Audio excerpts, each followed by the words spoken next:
the movie that I did with Adam Sandler, Bedtime Stories, the third week of production, and it was a very big movie because there was a lot of visual effects in it. In the third week of shooting, Adam Sandler broke his ankle. And we weren't allowed to really stop production because the movie had a release date, a Christmas release date, and it was jeopardizing that. So I had to figure out how to shoot the entire movie where he was not only walking around in the movie, but also doing all these crazy adventures as like in all these different characters, as a cowboy, and as a space alien, as a Trojan warrior, all these crazy things that he couldn't actually walk around. And so what I'd have to do is I'd have to figure out how to, by the way, he was very unhappy during that entire shoot, but it was like the greatest thing that ever happened to me because I really got to be him.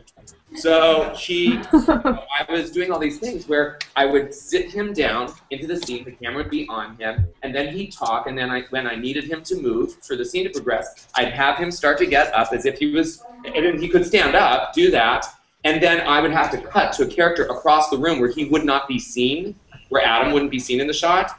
And then the other guy would do his line, and then when it came back to Adam's line, I would have just placed Adam across the room, and he would turn around and talk to the other guy. And, like, that's just one example of how I had to, cheat his whole. The fact that he was wearing literally a brace the size of a Volkswagen on his leg.